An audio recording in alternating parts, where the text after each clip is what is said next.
We'll just roll in as they roll in. Welcome to the second in our series of 3 Bee City Celebration presentations. If you don't know, you should know that Eugene gained Bee City status in 2018. And the partners behind the effort to pass the resolution were Beyond Toxics, who took the lead, the Xerces Society, Lane Audubon, GloryBee and their Save the Bee initiative, the City of Eugene and their native plant nursery, and also the Walama Restoration Project, whose logo I didn't have today. And in June of 2019, we had a huge celebration in Alton Baker Park and a ribbon cutting for our new Bee City sign, and it was glorious. And of course, last year and this year, we've been celebrating on Zoom. But we did actually have 2 outdoor events, 2 bee count events in April this year. And there is a 3rd presentation coming up in June, Wednesday, June 9th. The topic will be summer plants and pollinators. It's a Zoom presentation like this. You can read more at the city's website at their Bee City page. There's also some kids activities at the public library happening in May affiliated with this. And there's a self-guided story walk in Alton Baker Park running May 21st through June 20th. So again, you can read more of those at the city's Bee City webpage on their site. And today, our topic is bees and soil, why regenerative agriculture matters to bees. So my name is Lynne Fessenden, and I manage GloryBee's Save the Bee initiative. Before I started that position, I worked with regional farmers for over a decade. So I've thought a lot about soil, and in my concerns about climate change, I've read and thought more about soil. But although I've been a beekeeper for 12 years, I hadn't really thought about bees and soil until I saw the documentary film, The Pollinators, in the fall of 2019. And that's when I started connecting those dots. And I'm hoping today, I'm sure we have some bee enthusiasts on the phone. And if you're somebody who's thinking about bees and bee forage and diversity of forage and having enough habitat for forage, I hope today we can take you a couple inches deeper. So you can start to think about what nourishes the forage that nourishes the bees. And I was really thrilled that the 2 people I wanted to have this conversation with both agreed to be here today. Fonta Molyneaux is a botanist and an herbalist and a beekeeper who thinks like a bee. And she's a farmer, so she's thinking soil health every day on her farm, Wild Everlasting Farm on the Row River east of Cottage Grove. She's also the founder of the Sun Queen School of Apiary Arts. Sarah Red-Laird is the founder and executive director of the Ashland-based Bee Girl organization, a nonprofit in good standing for a decade now. This is her 10th year. We were just discussing that. And Sarah, I'm not sure how long you've been keeping bees, but way longer than that. Just 2 more years than that. So but I was really interested. Bee Girl organization has a regenerative bee pasture project where they are looking at and actually measuring if building soil health increases the nutrient density in bee forage, both in the nectar and pollen. So I knew I wanted Sarah to be part of this conversation too. I'm going to let both of them give themselves a little more of an introduction and make a plug. Fonta for her farm, Sarah for her organization. Then we'll get a little deeper. They'll each have 15 minutes to talk about bees and soils, and then we will take your questions and open it up at the end. So you can put questions in chat. Crystal Abrams is here from Beyond Toxic, and she'll be managing chat questions at the end. So let's take it away, Sarah. Hooray. Oh my font did weird things, but that's okay. We'll go ahead and just go to the next slide.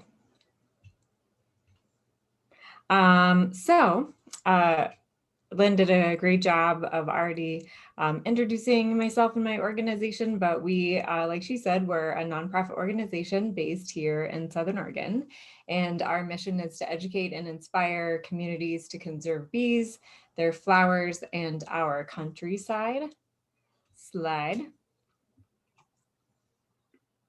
And we have two main forks of the Bee Girl organization. We do a lot of different things, but where we spend the majority of our time thinking and working is in kids education. I also have the pleasure to serve as the director of the American Beekeeping Federation Kids and Bees program. And then all the rest of my time we do probably like 20 to 30% is on, depending upon the time of year, on kids education. And then the rest of that time is really devoted to bee habitat conservation through research and education and on the ground work and all sorts of good stuff. Slide. And so I do keep saying we, even though it's called the Bee Girl organization, thinking that this was just going to be a project that I did for a year or two until I found a real job. Here we are 10 years later. And in that time, the Bee Girl organization has grown into a thriving hive of myself, as well as we have staff and contractors that we work with on an almost daily basis, project partners. We have an extremely involved board of directors. And so there's a lot of folks here. There's probably like 10 to 11 people that I'm in contact with on a weekly basis that really kind of keep the hive abuzz, as you will, here at the Bee Girl organization. Slide. And so this is what we specifically do. I do keep bees depending upon our research and education projects that we have going on. We usually have in between 20 and 40 hives of bees. We produce and sell honey at our local food co-op and a few other boutique markets around town to use as a fundraiser to support our mission. I do a lot of storytelling. So I do a lot of talking to beekeeping groups and farming groups and just general public, as well as keep social media accounts pretty updated.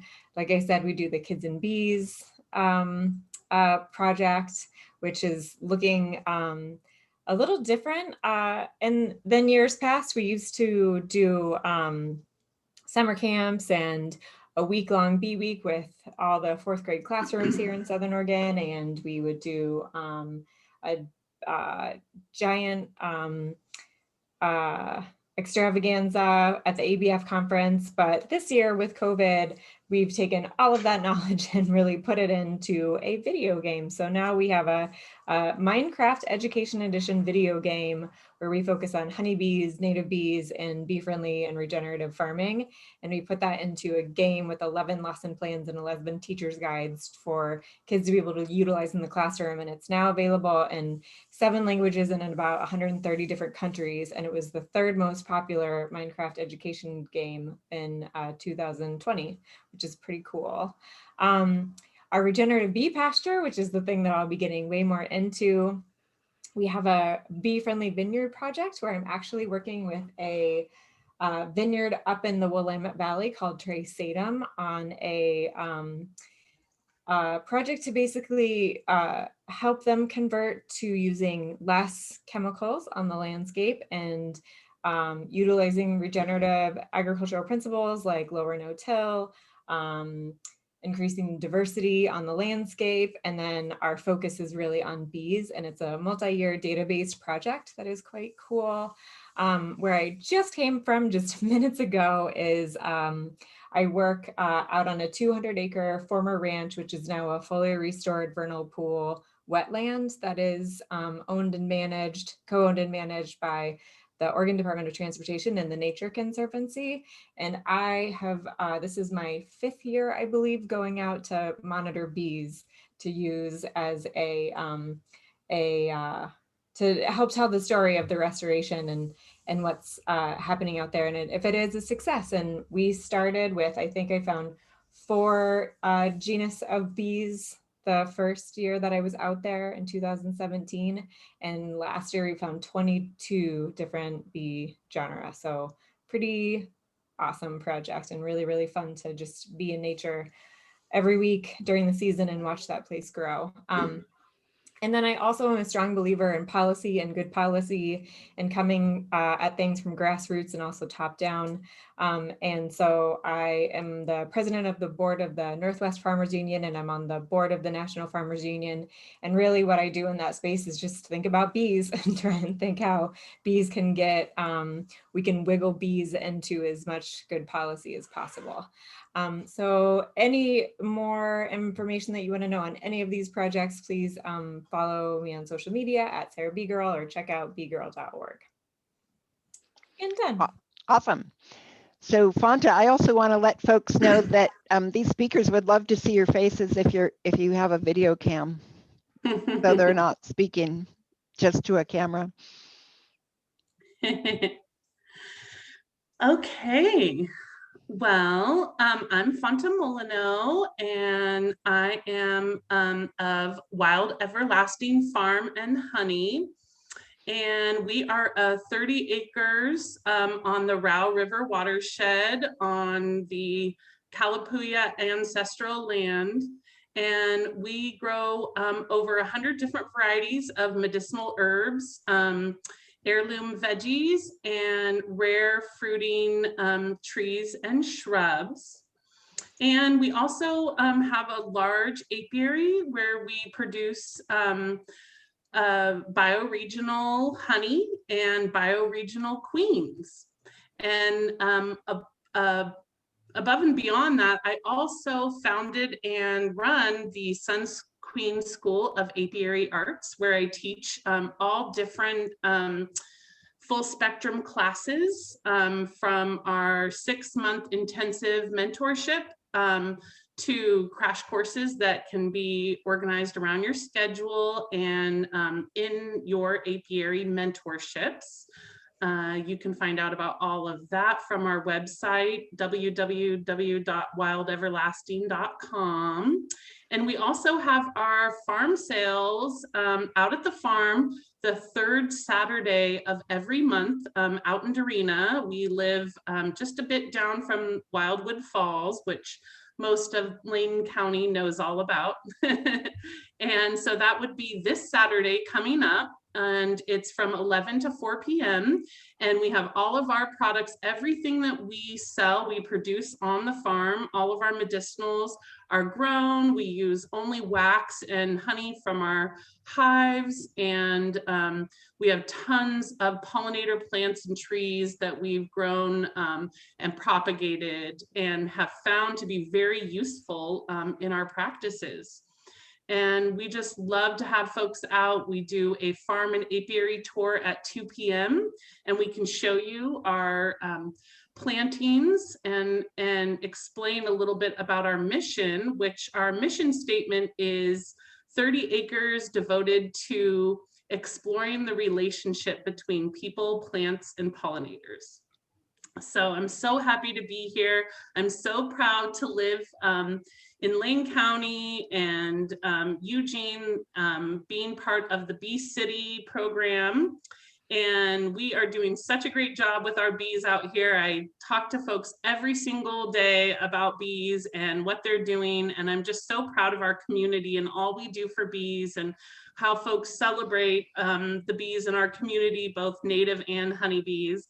And I think we really have a lot to pat ourselves on the back for. And I'd love to encourage you even more with the knowledge that I've found through my work with bees. And I thank you all for being here. Thank you, Fonta. And I need to do one more plug. Wild Everlasting Farm is one of the flagship farms for the Oregon Bee Project, just so you know. Whoa, so Sarah, I was expecting your Adventures in Dirt and Honey slide again in my brain. It's this one. But tell us, well, you can start where you wanted to start, but I'm kind of fascinated to know somewhere today when your brain started thinking about the Regenerative Bee Pasture project and and when you pulled your Adventures in Dirt and Honey talk together, you know, how did those things come together for you? Yeah, totally. So we'll start at the beginning, but I'll go as fast as possible. There you are at I the think I have beginning. till 4:30. So Yes. so 4:31. 4:31. Great. So it started way back when. Here's me as a nerdy college student, sifting through a pan of corn pollen.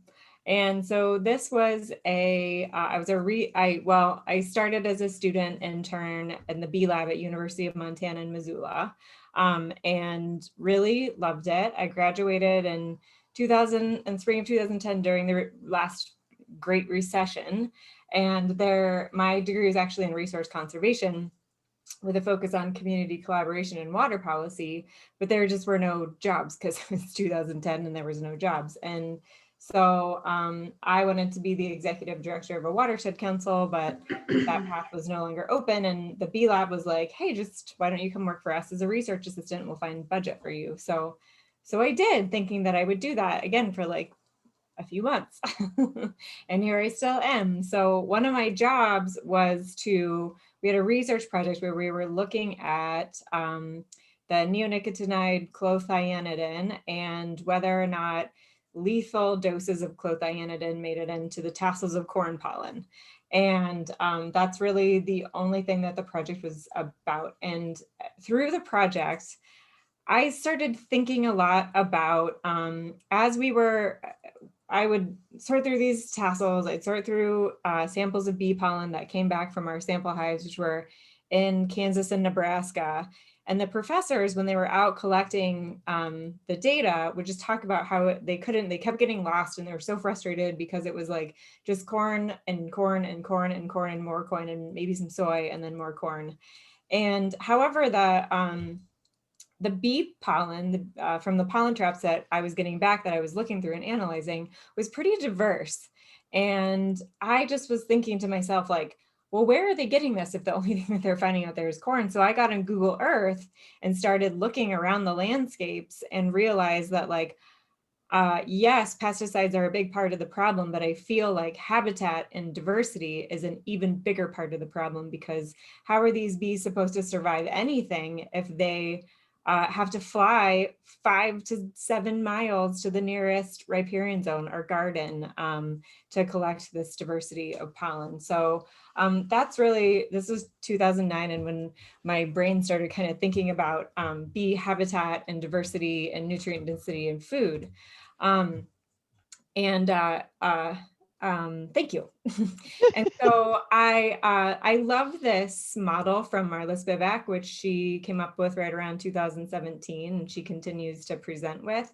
And it basically talks about the things that are affecting bees on the outside of the hive, the environmental problems, insecticides, fungicides, herbicides, and a flowerless landscape. And then the things that are going on the inside of the hive. So honeybee problems, varroa, viruses, nosema. But right in the middle of this, the crux of all of these things is nutrition.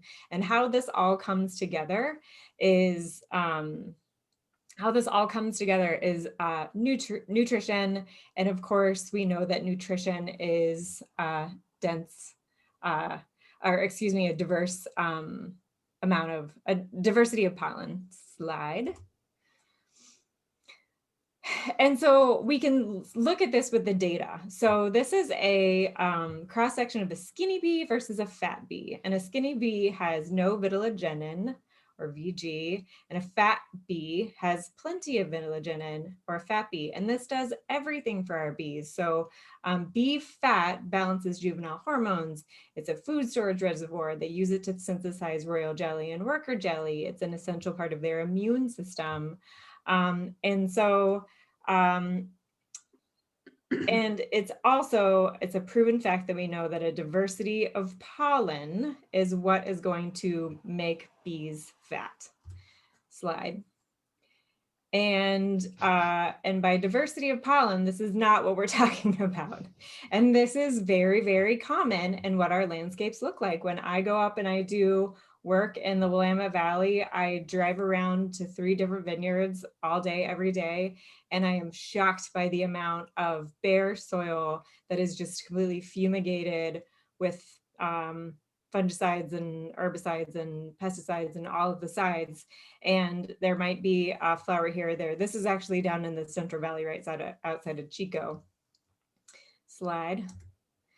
And so this is what we're working with here in Oregon, whereas in the Midwest, corn and soy are the culprits for reducing bee diversity of bee habitat. But in Southern Oregon and perhaps up in the Willamette Valley as well, it's wine grapes, and a lot of our pastures are now being converted to cannabis grows and hemp grows as well. And there is not a lot of thought around pollinator habitat and wildlife habitat in these two agricultural areas. Slide. And then the attention being paid to habitat, I feel like there's actually quite a cohesive movement in the Midwest to plant flowers for bees, but they're planting them in agricultural areas where this is done to the soil. So this is actually a picture of a strawberry farm from Salinas down in California. But I really started thinking about, like, is this how we, like, should we be planting? I mean, should we be eating food that's coming from soil that looks like this in the first place? And then also thinking about bees and habitat. Should bees be eating food that comes from soil that looks like this? And so that's kind of when I started thinking about that's when I started thinking about the connection between bees and soil, because 70% of our bees actually live in the soil. So not only are they eating the pollen and nectar that come from the flowers that come from the soil, bees need to live there. That's where their habitat is. And so in these thoughts, slide, I started meeting some folks that were like kind of marching to the beat of their own drum and doing things the right way. And a lot of these folks are ranchers. They think a lot about soil health, and they think a lot about just for grazing their animals. And they think a lot about diversity, again, for just creating a delicious and good and nutrient dense product. And so I met this woman named Beth Robinette, who in about 2014 that runs Lazy R Ranch. And it was just this huge aha moment to me that this was outside of Spokane, and everywhere around her ranch was just wheat stubble that had chem fallow on top of it. And it was in October, it was cold, it was a little snowy, everything was just like this flat beige color. And then you get out to Beth's ranch and there was green grass in Eastern Washington in October, which I thought was just absolutely, it just blew my mind. And then I found a dandelion with a little beneficial fly, a syrphid fly on it in her pasture, and her cows were so fat and happy and shiny. And I was thinking, man, there's got to be something to this. Like if I could work with these like-minded people that are interested in holistic grazing, rotational grazing, just really about soil health on the landscape, that's a lot of potential for bees. This is an area that could possibly be thick with flowers and is not an area that typically has pesticides on it. And there's 654 million acres of pasture in the country, and most of it is in the West. And so that's a lot of potential right there. So slide. So I just kind of went into this mindset of thinking about the different slide. I went into this mindset of just wanting to meet other folks that are into the same thing. And there's a lot out there actually. Slide, please. Maybe it's yeah, I'm having a little issue here. Well, I'll just keep going. So one of the ranchers that I met that I've been also working with is Emily Fullstone. She's a 7th generation rancher down in Nevada. There we go. And she's been using vermiculture to, she is very interested in bees and wanting bees to be happy and healthy on her ranch. She has a 7,000 acre ranch in Nevada. And they grow alfalfa and a couple of other things as well as pasture. And she was able to talk her family into transitioning away from every synthetic chemical on their ranch, into using vermiculture, which is basically just worm poop put in a spa and aerated and then sprayed on the field. And they now have the most productive, high yielding ranch that they've ever had. And she is saving her family $2 million a year in chemical inputs. And it is just absolutely thriving with the diversity of bees as well. So it is possible. And so this is my work, is to try and I really want to not only create habitats for bees and for cows, but really work to understand what that relationship is and what that looks like, and look at the data. So I'm now venturing into doing this myself. So this is a couple of shots from my pasture that I've been working on. Slide.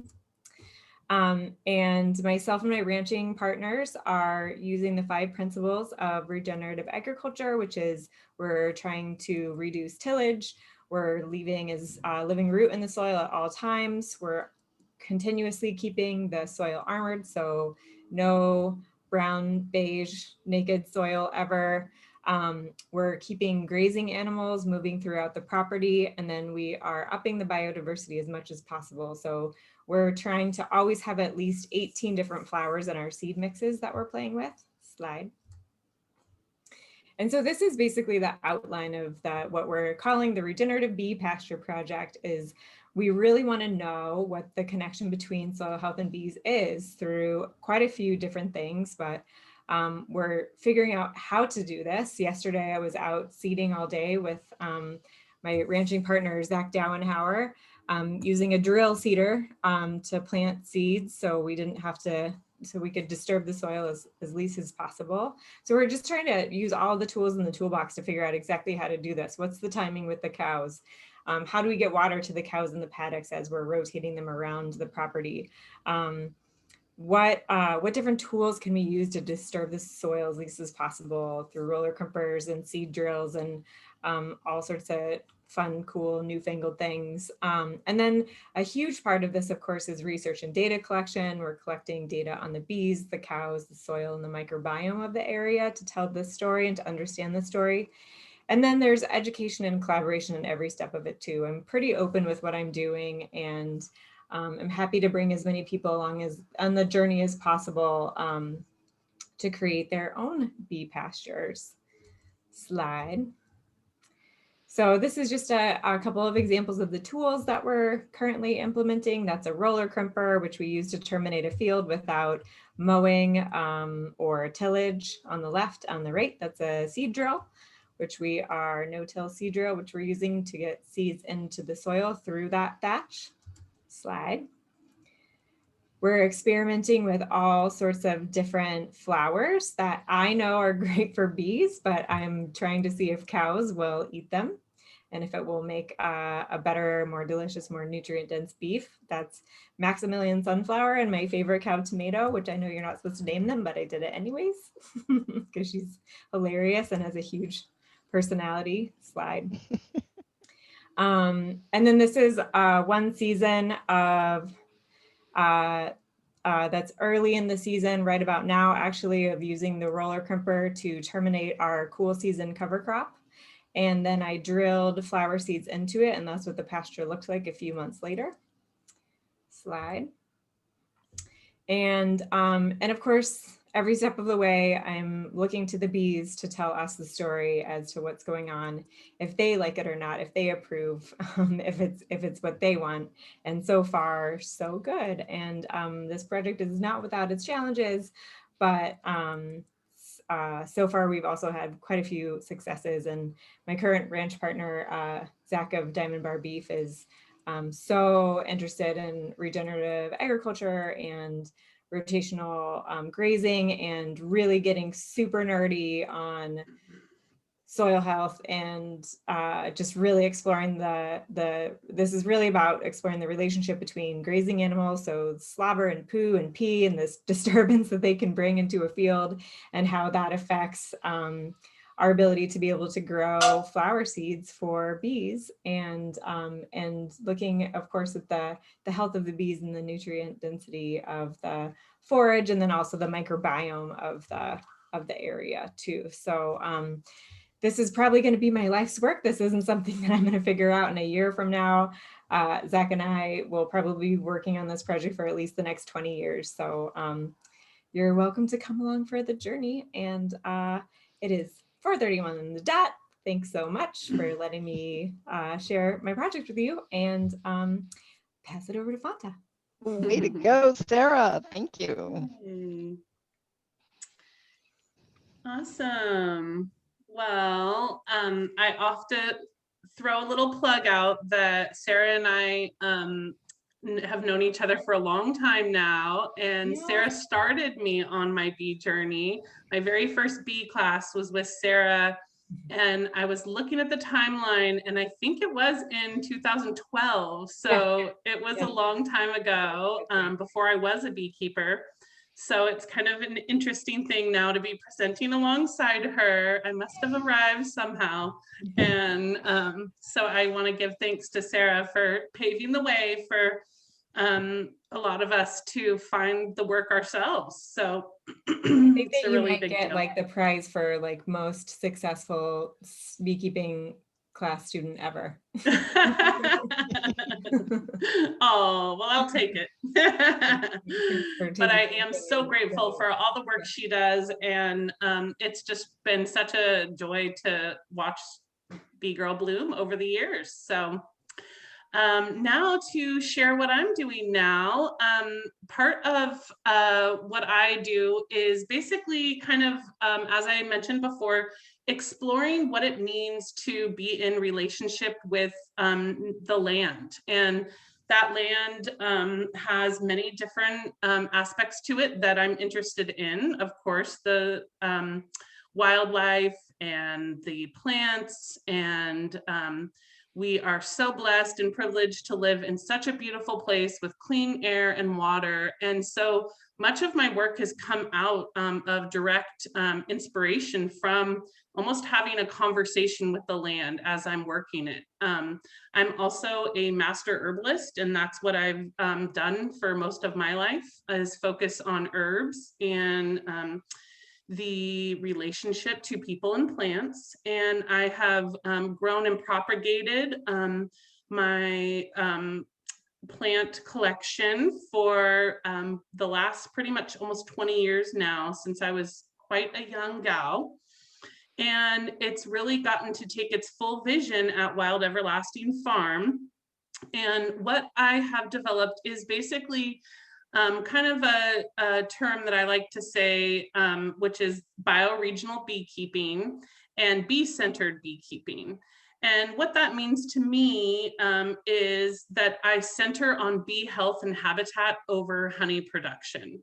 And that's really important to me because basically the mainstream model is to focus on what you can get from bees. And that's very much rooted in kind of an extractivism viewpoint of what we can extract, and not in reciprocity with the land, which is what I'm most interested in, and what we put as our main goal on our farm.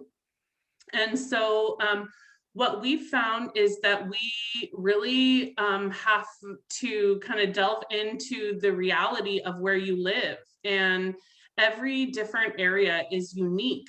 There's microclimates within the habitat, and each different microclimate offers different challenges and gifts to work with. And so really utilizing the unique climate, the real-time weather, what you're experiencing in the moment with weather, and the flora and fauna of the bioregion to inform our practices. And so I'm always kind of in the moment and being resourceful with everything on the farm. And, you know, this year was unique. We had all this warm summer type spring. So, you know, I can produce my queens much earlier this year rather than typically waiting a little later in the year. So we're kind of moving and letting the land inform us as to how far we can go with our practices.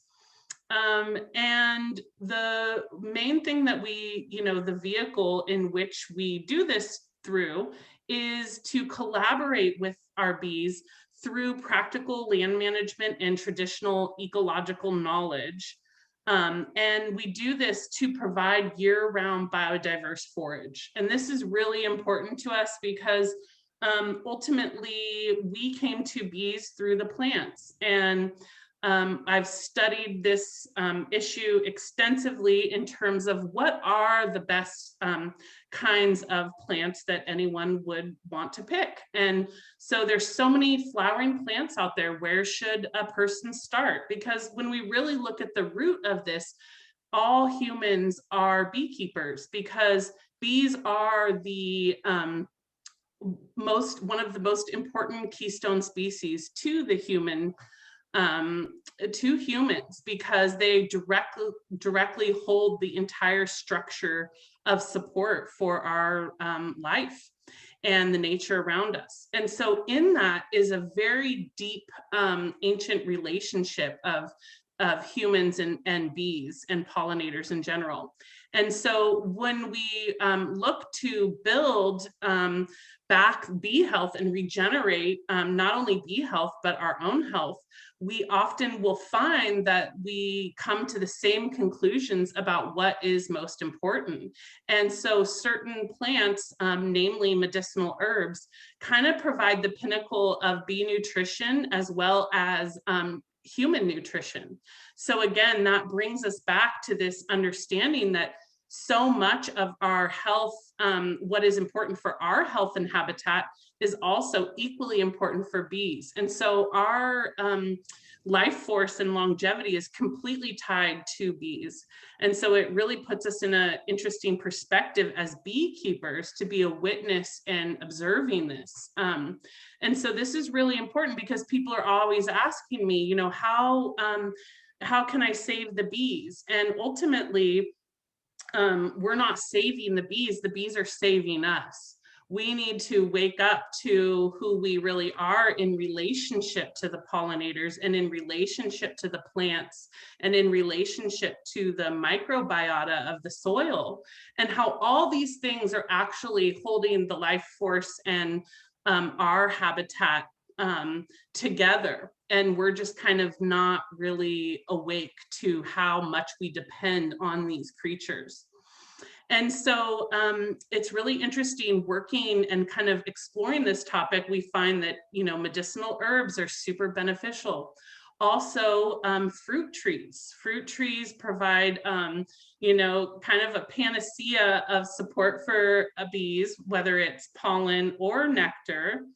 And it's really interesting because in Oregon, we're so lucky to have the OSU Bee Lab right in the neighborhood. And one of my most favorite scholars of entomology is Dr. Priya Chakrabarti Basu, and she's done a ton of work studying nutrition in honeybees. And I always kind of go back to a lot of her research, which talks about, yes, as Sarah pointed out, we have the varroa mite, and everybody, all they want to do is focus on the varroa mite, and it's such a big problem that it's understandable. And then pesticides, which we know is such a big deal and such a big part of what's going on with bees being able to kind of uptake even nutrition. We're finding out that it affects their digestive and their ability to even have nutrition bioavailable to them if they even have access to it. But ultimately, kind of the elephant in the room here, as Sarah pointed out, is the nutrition and the lack of biodiverse forage available. And this is really interesting. There's a guy in the bee club that I'm on the board of directors for the Lane County Beekeepers Association. And we have a wonderful group of very well researched and knowledgeable folks. So please join us over there if you get a chance. But one of the things that one of the older folks that has been in the bee club for a long time was a pilot. And he said that he used to fly over the Willamette Valley, and at that time it looked like a sea of ocean spray and meadow foam and all these things that, I mean, this is just like in the 80s and 90s. And so we've lost, and now you go over and he doesn't see any of that anymore. And so when you really think about it, that in, just the scale of 20, 30 years, we've lost so much of the biodiverse forage, and it absolutely is affecting the bees. And really just imagining if you were to have one thing that you were only allowed to eat for your whole life, would you be very healthy? And that same thing is true with the bees. They really require biodiverse pollen and nectar to be healthy. And so that's really the goal of our farm, is to provide that. And one of the ways that I've found is actually through a traditional cross-cultural aspect of following the wheel of the year. And so that's what you see on this slide, is the wheel of the year in the Northern Hemisphere.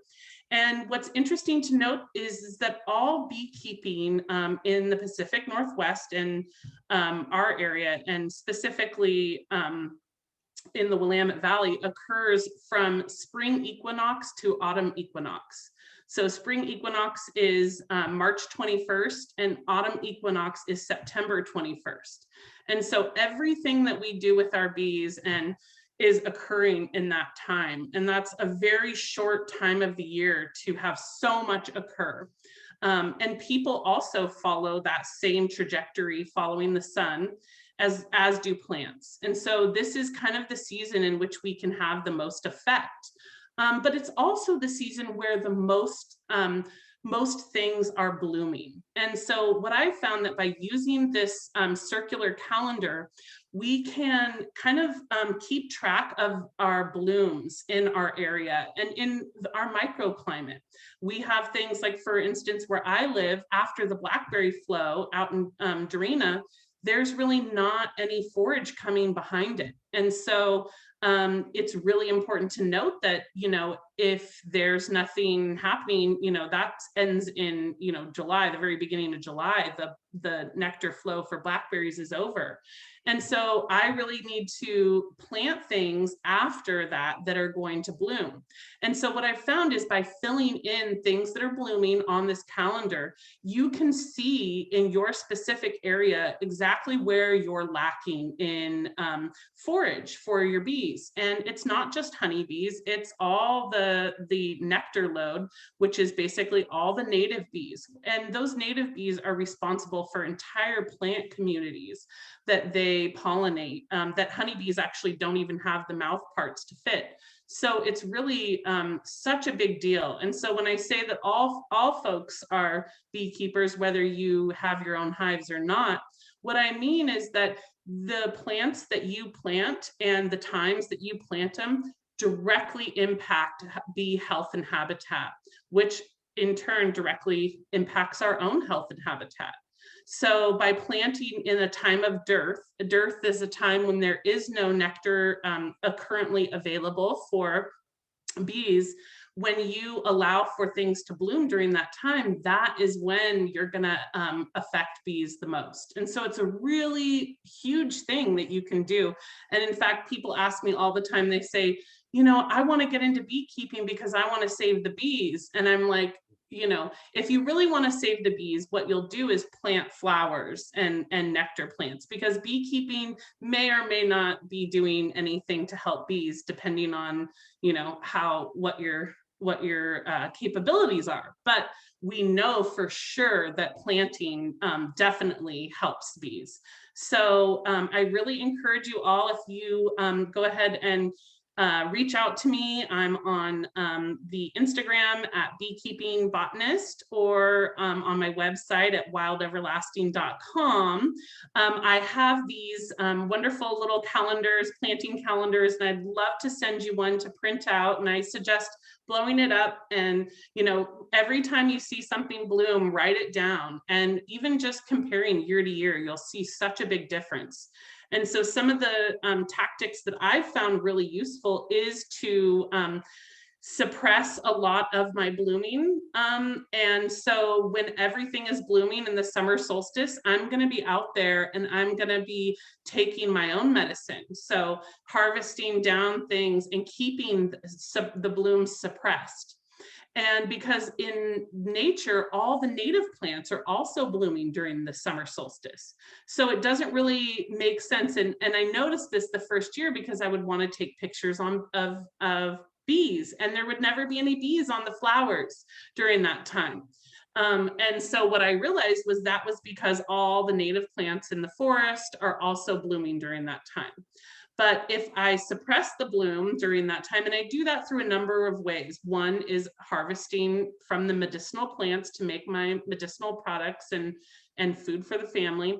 And then another is actually doing what we call biodynamic mowing. And that is where you basically put the mower deck on high so that you're not disturbing the soil or any of the ground nesting bees. And I'll simply mow over something, whether it's a cover crop or it's a blooming plant. I'll mow right over it, which sounds pretty harsh, but it actually can flush the blooms multiple times. So something that would normally just, bloom and then be done, which is typical for cover crops and things like that, I can get multiple blooms out of one planting that way. And so, again, not everybody is going to have all the tools. Not everybody is going to have the funds. And so this is these are practical land management techniques that actually have been done for a long, long time by traditional peoples to kind of spread out the bloom times more. And that is really one of the cruxes of what we're doing. On top of that, we're also producing our own bioregional bees. And I really encourage anyone who is in beekeeping to think about, trying to get off the train of having to buy bees coming out of the industrial agriculture complex. Because when we can start to produce bees that are adapted to our region, we can build a strong structure of local bees and queen rearers and beekeepers that are all in tune with the bioregion. And this is really important because if you're just having to buy bees every single year, it puts you in a position to not really have gained any sustainability. And so, beekeeping is hard, even if you do everything right. And what I like to say, you're the world-class Olympic winner of all beekeepers in the world. It's still totally normal to lose 30 to 40% of bees. Now, can you imagine if this was happening in cows? Can you imagine if this was happening in any other agricultural product in the world? People would absolutely be marching in the streets if it was normal to do anything. If you were a planter and you were a tomato grower and it was, you planted all your tomatoes out and it was just normal to lose 40% of them, I mean, you really wouldn't have too many people planting tomatoes, so when we think about this reality, we have to kind of change our focus away from any kind of model that is dependent in that way. And so really being able to make up for our losses by our own skill is really one of the most important parts of kind of what we feel is important to do for our local bees and beekeepers. 1 minute. One minute, Fonta. Okay, last slide. Last line. See, I knew last slide. So one more slide, okay. I think. See, I knew I would talk so much. I only needed 3 slides. And then this is the last little thought I'll leave you with is that, really, if we are going to take the jump away from industrial agriculture and into small farms, regenerative agriculture, we need to really think about the difference. Our part of why we're not out there marching in the streets is because the public is not aware of what's going on with bees to the extent because beekeeping or honey is offset as a commodity by the pollination industry. So folks are really, honey money is coming on the tail of pollination. And so because of this, the consumer is buffered by this experience. But what I would like to say is I love the commercial beekeepers. They're trying their best. They've had a really intense, hard time with their industry, and it's really not their fault. But what I will say is that honey that you buy in the store and honey that is locally produced by beekeepers in your bioregion, I mean, it's absolutely uncomparable. It's apples and oranges. What I'm producing on my farm is my bees are never moved. My bees are kept there year round. And it really is the taste of place. It's more multifloral honey, you know, all the species of nectar producing flowers, all the different pollens, all of that is in my honey. And believe me, you can taste the difference. And so really kind of having people realize that when you support local beekeepers and you buy honey from local beekeepers and not, you know, the $5 and $6 honey, you really are getting what you pay for, and you're supporting beekeepers who are having to work so much harder to make this happen, to be able to provide this. And so really to kind of celebrate Bee City, Eugene style, what better way to celebrate than to support the taste of our place, the heart of Cascadia where we live, all in a bottle, and provided to you by local bees and local beekeepers. So that's a really important part of, I think, the consumers really waking up to what is really going to save bees. And a lot of it is all in our local region. It's all right there. Okay. We've got some time for questions. Crystal, are you there?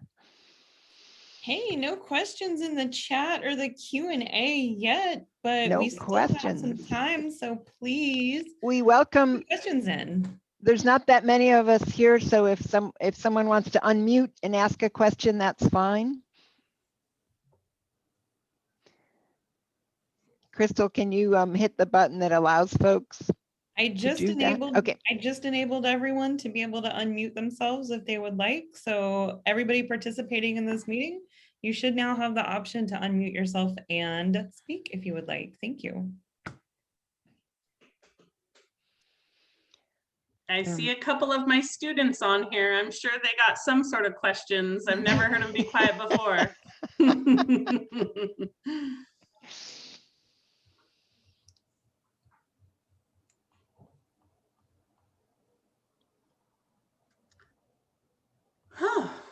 Crickets. Yeah.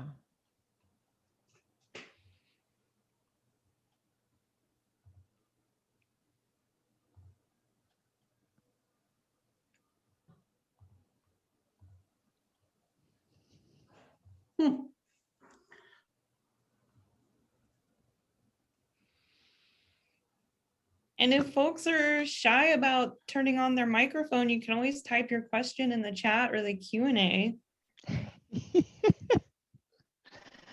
Oh, there's not a Q&A. This is a Zoom meeting. Just the chat would be fine. Which form are we in anyway? Well, if there's not another question at all, I am happy to throw a question out to both of you. Sarah, you showed some photos of mowing and rolling the field versus tilling. And Fonta, I know that's what you guys are doing too on your farm. So maybe you could both talk a little bit about roots in the soil and the difference that makes, and also keeping forage coming back. Yeah, well, there's a statistic out there that there's in healthy soil, there are more living creatures in 1 tablespoon of healthy soil than there are people on the planet. So the microbiome in the soil is a community of itself that needs in the Midwestern prairies. There was historically, I think, something around 132 different plant species per square acre on average, and now there's 1. And so that's where it's just kind of the way that I think about it is, if there's a problem, if we're having a problem in agriculture, what is nature doing to try? I mean, what is that problem, and how differently can we look at it? And what's nature doing to, what is nature trying to tell us? You know, so like when we are having if you think about a monocrop of corn and corn weevils and all of the different pests that come after corn and all of the different weeds that come after corn, that's nature just trying to diversify itself. That's nature trying to get back to some sort of semblance of normal by bringing in bugs to break down that one species, or bringing in additional plants to try and diversify and heal the soil. And so it's actually pretty interesting. The National Geographic did these soil transects of all the different little critters that are found in a square foot of prairie versus a square foot of a cornfield. And it is absolutely fascinating to just see the difference in nature versus current modern agriculture. And the thing that I kind of repeat / mutter to myself every day is that nature is very complex, and it's not really up to us to completely understand, I don't think, but it is up to us to not fight it. And so as I progress on my project, what I think and what I try and get my producers to think about is how can we work with nature instead of against nature? Because nature is always going to win. And so it's an uphill battle, and it's like, and now we have so many producers out there that are just killing it, kicking ass and taking names in this space, like Emily and Beth. And, you know, there's people to look to and to ask questions to and to seek mentorship from. And we definitely do need a shift. And I think there is a shift in agriculture in the United States currently of moving. We need to support producers who are interested in moving from the conditional, the system, the conventional method to a more holistic and more nature-based method to grow food. For all of the reasons. We needed to heal our communities. We needed to heal our soil. We needed to heal our bee health. We needed to heal our health, river health.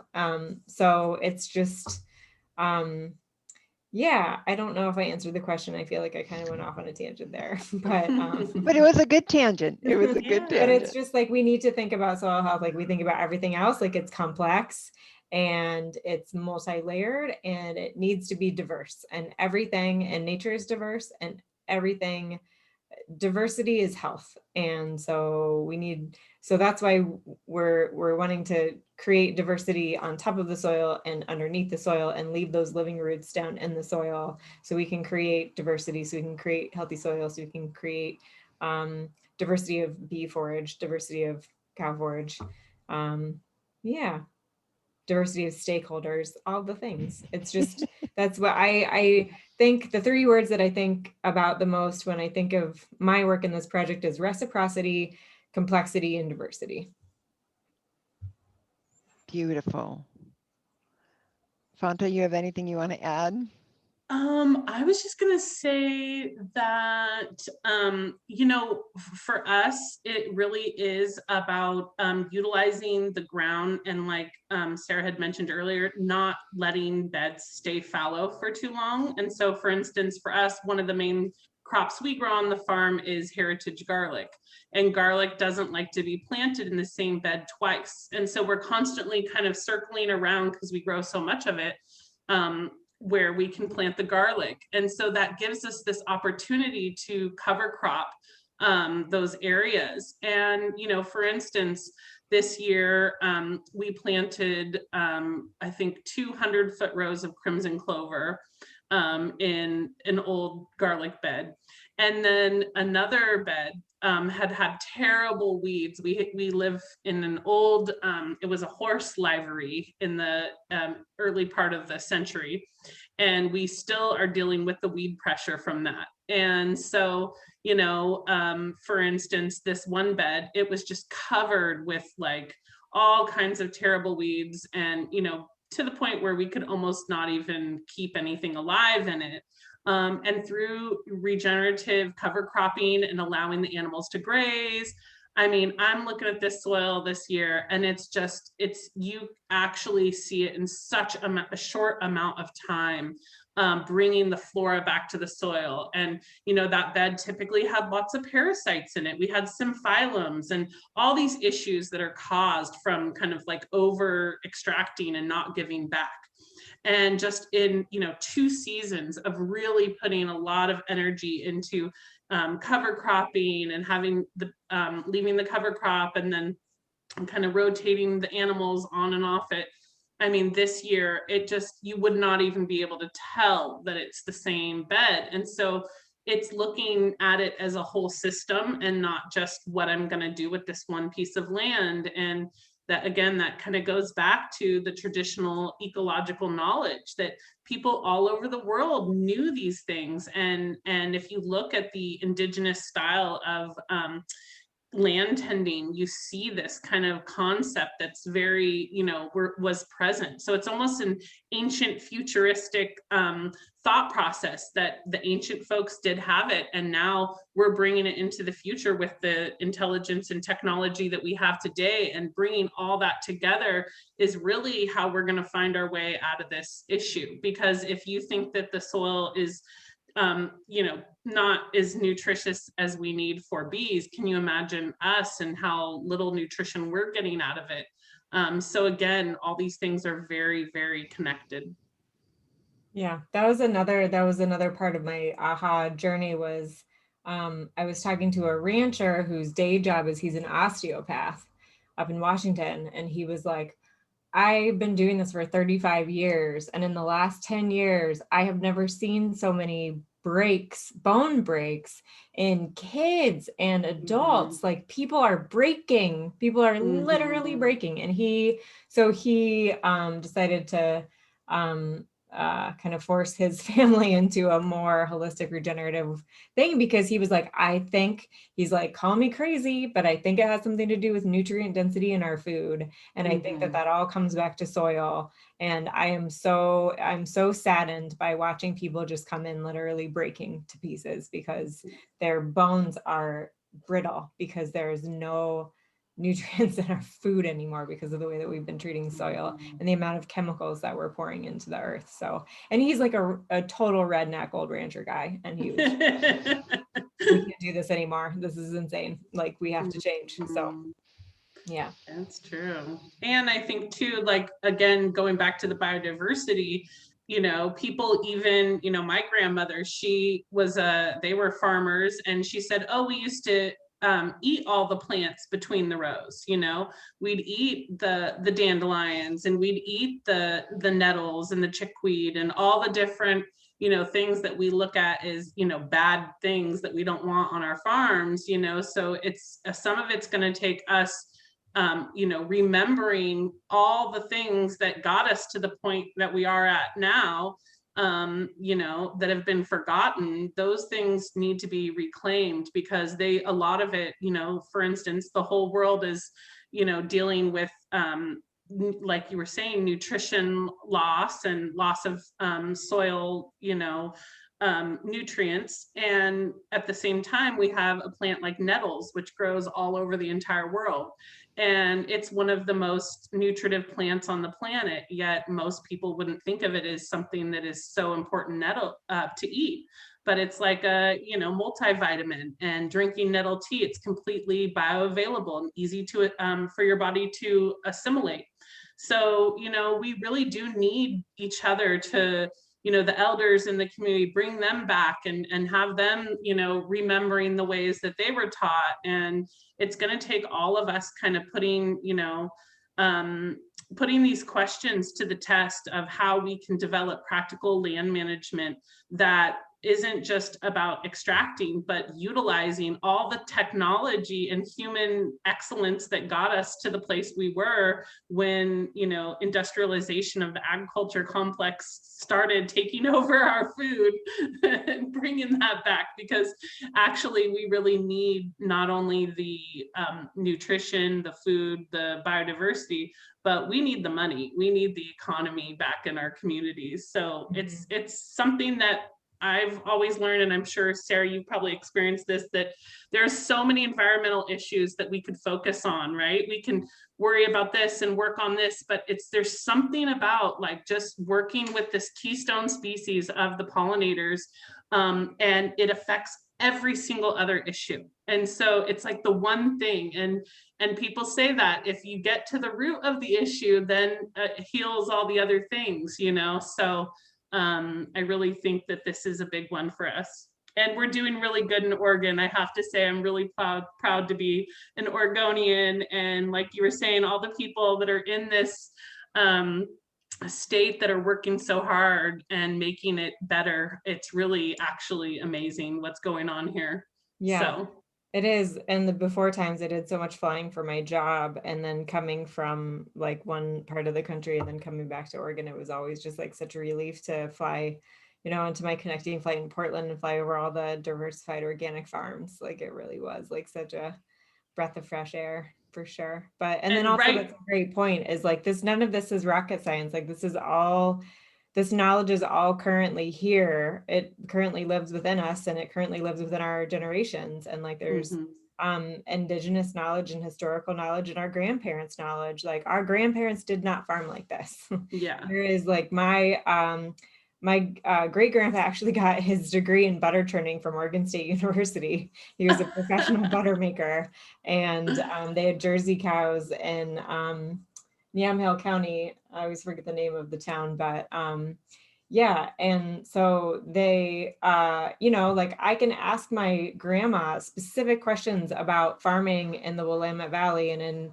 Eastern Oregon, what that was like 50 years ago, 60 years ago, 70 years ago. And she remembers, and she's happy to answer those questions and have those conversations. And she's not going to be around for much longer. She's 94 and she's in an old folks home. So like, it's time, like we really do need to consider our, you know, like recognize our if we still have grandparents around, we need to be turning to them and asking them and having conversations with them, and, you know, and turning towards our indigenous folks and elders as well that have like a conservation ethic and right relationship with the land, and just respect and explore those relationships, because all the knowledge is out there.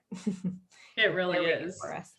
I think it was interesting too. I was going to note that Sarah and I both were, right before COVID, we were both keynote speakers at the Natural Beekeeping Conference in Los Angeles. And it was so funny because there was like a panel of maybe 15 speakers, and I think 5 or 6 of us were all from Oregon. So I just think if that is any representation to how awesome the, you know, beekeepers are here in Oregon, we really are. And working with the Oregon Bee Project, we can see, you know, there's over 500 species of native bees in Oregon, and it's really a testament to the biodiverse plants that we have here that are still available. And so really, this is like a treasure that we have in Oregon, and we could be the beacon of, you know, people from all over the world coming here to, you know, take hints from us, or, you know, people have come here all over the world to see our biodiverse plants for a long, long time, and people should come here equally to see our biodiverse bees. And it's just such a, you know, impressive part of the treasure of Oregon in our bee population. So, you know, really when we're looking at kind of, you know, bioregionalism and how important, you know, ecotourism, all that stuff, I really feel like our bees are kind of this like, you know, unsung hero of really something that we have to offer the world. So I hope that and that we are inspiring all of the citizens to feel that same pride that we feel, because it's our job to, But in the same sense, it's really, it's all of us. And so I hope that you all feel the pride of where you live and how amazing what we have to witness, you know, even just down in California, you're not, you know, seeing quite the diversity of bees as we have here. So it's something to be proud of and to support. Thank you. Thank you. So I think Zoom is going to kick us off shortly, but Crystal, did any questions pop up in chat? Hey, there's only one that I see on here that I think we missed. Okay. Wonder Woman didn't write down the fifth principle. So is there a way to go back to the fifth principle slide? Oh, I thought there were 5 there. Yeah, it's diversity and diversity in the system in all the ways. So above ground, below ground. 1, 3, Having, 4, 5. There we go. Trees and cover crops and shrubs, having paying attention to honeybees, but also paying attention to the native bees, having cows, but then also considering chickens. Like last year, flies were a huge problem with the cows, and I was like, I need chickens. Or like creating, and then yeah, like just because the chicken skin will eat the larvae out of the poo, and that's where the flies breed. It was gross. And sometimes the birds would come through, but then I'm right next to a vineyard, and the vineyards don't want the birds around, and so yeah, it was yeah, diversity, like just getting everything to work in collaboration with each other. So what was the actual question, Crystal? Oh, she just wanted to know the fifth principle of soil health. Oh, what it was about? I think she just didn't write it down. Yeah, Okay. somebody, Wonder Woman needed some clarification on the fifth principle. Okay. Okay. I thought they were referring to Sarah as Wonder Woman. You could easily make that claim. Right. That's where my brain went. I didn't see a Wonder Woman in our list. Okay. Well, people, we will let you get out in the sunshine, go dig in the dirt, think about what's blooming and what's not blooming and what could be blooming. And thanks for your interest in pollinators and soil. Thanks for bringing us together. It's always such a pleasure to hear Fonta speak. I learn something new every time, and I'm just inspired by all the stuff she's got going on. So. Oh gosh. So, well, thanks, Sarah. And I look forward to being able to do this in a park or on a farm sometime when we can all be hanging out together again. So that's what I'm talking about. We need to have our bee festival and yes, really do it up. Yep. Soon. Yeah. Pretty soon. Okay. Thanks for everyone who joined us today. Signing off for Bee City Eugene. Thank you, Lynn, for doing this. Bye. Thank you. Bye-bye.